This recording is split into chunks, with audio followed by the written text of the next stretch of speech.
नमस्कार मित्र हो. मी पी एस आकाश मल्ले, पोलीस जुनी कंपनी, नागपूर शहर.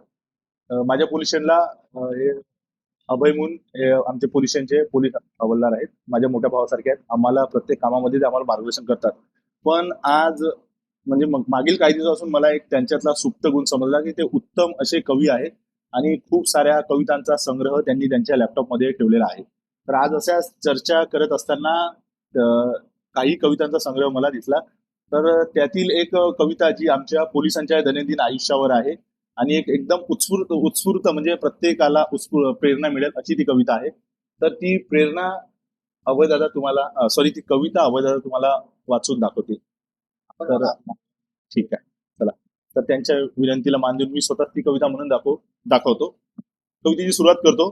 कवितेचं हेडिंग आहे, तू आता पोलीस हो. पुन्हा एकदा म्हणतोय, तू आता पोलीस हो. एकच सांगतो पोरा तुला, तू आता पोलीस हो. जनतेचा सेवक हो, साऱ्यांचा रक्षक हो. सदरक्षणाचं ब्रीद असतं, खलनिग्रहणाचं तत्व असतं. पोलिसांच्या नोकरीत परोपकाराचं पुण्य असतं. म्हणून म्हणतो पोरा, तू आता पोलीस हो.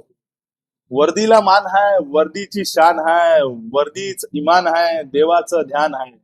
म्हणून म्हणतो पोरा, तू आता पोलीस हो. अनेक माणसं बघशील, स्वभाव पारखायला शिकशील. पोलिसांच्या नोकरीमुळं कायद्यानं वागशील. म्हणून म्हणतो पोरा, तू आता पोलीस हो. नोकरी नंबर 1 हाय, यात माणुसकीची छाप आहे. पोलिसांची नोकरी मिळणं म्हणजे फार मोठं लक आहे. म्हणून म्हणतो पोरा, तू आता पोलीस हो. म्हणून म्हणतो पोरा, तू आता पोलीस हो.